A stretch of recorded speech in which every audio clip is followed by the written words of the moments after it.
Bismillah. Assalamualaikum warahmatullahi wabarakatuh. Anak ustaz semuanya, bagaimana keadaan antum? Ya, alhamdulillah.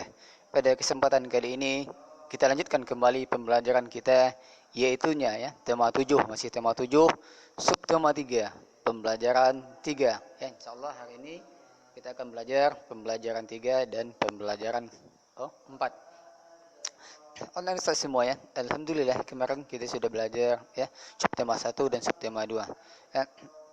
Dan juga kita sudah ada Ustaz sudah menjelaskan ya setelah Indonesia merdeka, tugas kita sebagai warga negara, tugas antum sebagai seorang siswa adalah mengisi kemerdekaan ya, Indonesia. Tidak perlu lagi angkat senjata, tidak perlu lagi ikut berperang. Terus bagaimana cara kita mengisi kemerdekaan? Ya, salah satunya adalah dengan rajin belajar, rajin dan sungguh-sungguh dalam belajar. Karena antum inilah nanti yang akan menjadi ya penerus pemimpin ya suatu bangsa, penerus atau pemimpin atau yang melanjutkan dakwah tauhid. Oke, kita lanjutkan ya. Tentu kita ada bertanya-tanya, kenapa sih lahirnya Pancasila? Ya betul kan? Kenapa namanya Pancasila? Kenapa harus 5? Kenapa bunyinya seperti nomor 1, ketuhanan yang Maha Esa? Kenapa tidak nomor 2 saja ditaruh di nomor 1? Atau kenapa tidak nomor 5 saja ditaruh di posisi nomor 3? Dan begitu ya. Tentu muncul pertanyaan-pertanyaan yang lain. Terus kira-kira siapa saja yang mencetuskan ya isi Pancasila? Di sini kita akan belajar. Oke, silakan buka bukunya halaman 174. Ya, peristiwa lahirnya Pancasila. Ini apa saja peristiwa yang melatar belakangi lahirnya Pancasila? Lahir maksud sini adalah bukan seperti ya bayi yang baru lahir, bukan seperti itu ya maksudnya. Oke, Pancasila ya berasal dari bahasa Sanskerta ya, yaitu panca dan sila. Ada dua kata, panca dan sila. Adapun panca artinya adalah 5 dan sila artinya adalah dasar. Jadi Pancasila itu artinya 5 dasar atau 5 asas.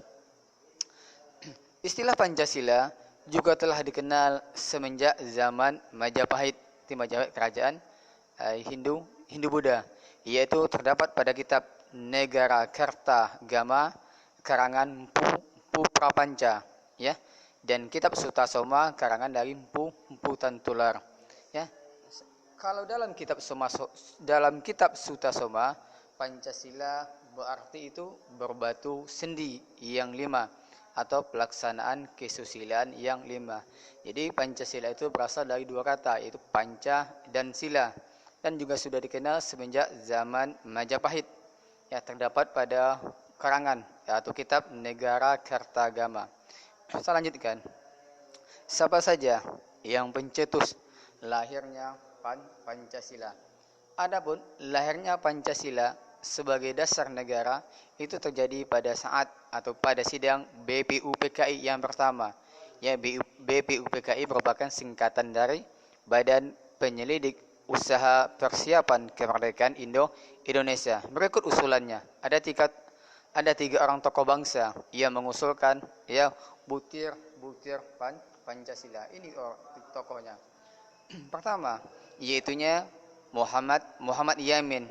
Dia pada tanggal 29 Mei tahun 1945 dia mengusulkan ya 5 dasar negara. Ini namanya belum Pancasila ya, masih 5 dasar negara. Yang pertama, beliau mengatakan itu pri kebangsaan. Yang kedua, pri kemanusiaan. Yang ketiga, pri ketuhanan. Yang keempat, pri kerakyatan. Dan yang kelima, kesejahteraan rakyat ya. 1 sampai 4 ini ada kata-kata pri di depannya. Yang kelimanya adalah kesejahteraan rakyat. Itu merupakan tadi yang diusulkan oleh Muhammad Yamin. Kemudian pada tanggal 31 Mei masih di tahun yang sama 1945, Profesor Dr. Mr. Supomo itu dalam pidatonya dia mengusulkan 5 asas juga ya. Apa katanya? Yang pertama adalah persatuan, yang kedua kekeluargaan, yang ketiga keseimbangan lahir batin, yang keempat musyawarah yang kelima keadilan rakyat. Ya, ini menurut Profesor Dr. Mr. Supomo.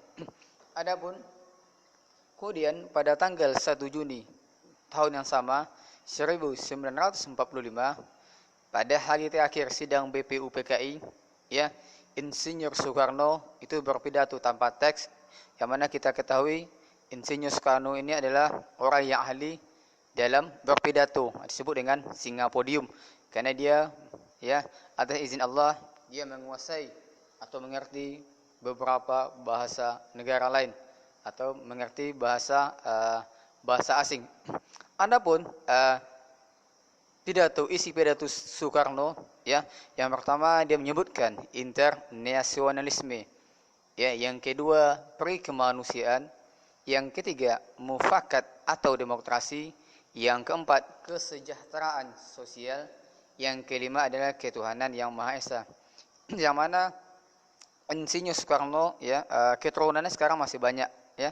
Salah satunya adalah Megawati Soekarno Putri, itu merupakan adalah putri dari Insinyur Soekarno atau putri dari Bung Karno. Kemudian untuk memberikan nama pada kelima dasar tersebut, tadi kan sudah mengusulkan 5 dasar. Ada 3 orang yang mengusulkan, Muhammad Yamin, Mr. Supomo, Bung Karno.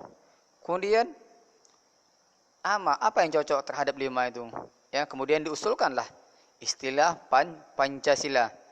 Ya, diusulkanlah Pancasila. Ya, untuk kelima tadi itu diusulkan namanya apa? Namanya Pancasila.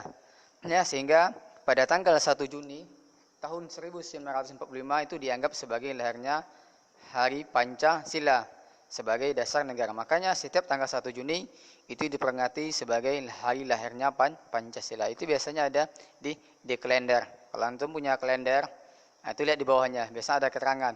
Contoh 1 Januari tahun baru Masehi, nanti ada lagi tahun baru Hijriah, nanti Hari Raya Idul Adha, Hari Raya Idul Fitri. Itu biasanya ada di kalender pada bagian bawahnya, ya. Selanjutkan. Adapun ya pada tanggal 18 Agustus, ya, setelah proklamasi setelah Indonesia memproklamirkan dirinya sebagai negara merdeka, disahkannya, ya, kemudian disahkan Undang-Undang Dasar tahun 1945 pada sidang Panitia Persiapan Kemerdekaan Indonesia atau disebut dengan PPKI. Ya, termasuk untuk Undang-Undang Dasar tahun 1945. Ya, seperti yang antum baca, ya, seperti yang antum baca atau yang pernah dengar, yang akan ada pembacaan Undang-Undang Dasar setiap hari Senin ketika upacara bendera. Ya, yang mana di dalam pembukaan undang-undang tadi itu termuat ada isi rumusan prinsip dasar negara yang disebut dengan Pancasila. Itu tepatnya terdapat pada alinea keempat. Pertama kan alinea pertama, atas berkat rahmat Allah yang Maha Kuasa dan dengan didorong oleh keinginan sampai terakhirnya. Itu ada 4 alinea. Alinea 4 atau alinea terakhir ada tulisannya yang berbunyi, ya, pertama,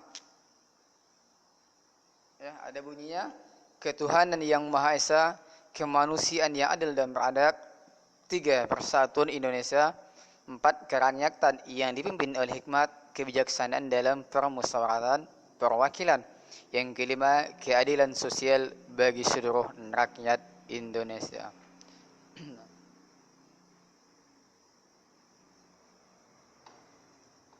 Nih, tahukah kamu halaman 178. Waalaikumsalam. Peran Pancasila dalam menjaga keberagaman bangsa. Ya, yang seperti sudah kita ketahui bahwasanya negara Indonesia adalah negara yang beraneka ragam, terdiri dari beraneka ragam suku, agama, budaya, bahasa, dan pakaian adat dan lainnya. Intinya kita banyak perbedaan, ya. Jadi dari beraneka ragam. Nah, walaupun beraneka ragam, tetapi kita tetap saling menghargai perbedaan, saling menghormati perbedaan. Dan kita juga karena sekarang ilmu, pendidikan dan teknologi sudah berkembang dengan pesat, kita harus bersedia. Kita harus bisa menerima perkembangan iptek, ya, dan juga bisa menyaringnya. Mana yang bermanfaat buat kita ambil, yang tidak bermanfaat harus bisa kita pisahkan. Salah satunya contohnya sekarang, ya, penggunaan ya WhatsApp, mungkin Facebook, Instagram dan yang lain sebagainya. Itu tentu bermanfaat buat kita ya kalau kita ambil sisi positifnya. Namun itu perkembangan teknologi seperti WhatsApp dan Facebook tersebut juga ada sisi negatifnya.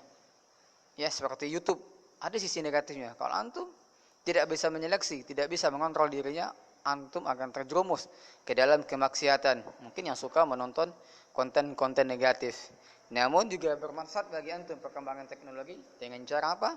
Ya mencari ya tugas-tugas mungkin di internet tinggal ketik. Contohnya Presiden kedua Republik Indonesia, insya Allah nanti akan muncul. Bisa juga antum mencari konten atau mendengar dengan ceramah seperti Ustaz Khalid Basalamah, Ustaz Syafiq dan lain sebagainya. Bisa juga antum tinggal klik di YouTube. Itu adalah suatu bermanfaat. Oke, saya lanjutkan. Ini tentang bahwasanya semenjak zaman dahulu bangsa Indonesia itu sudah menunjukkan adanya perilaku sikap kerukunan antar umat beragama itu ditandai dengan saling kerjasama, saling gotong royong ya dalam menyelesaikan segala sesuatu ya, sudah adanya jiwa saling membantu, sudah adanya sikap gotong royong.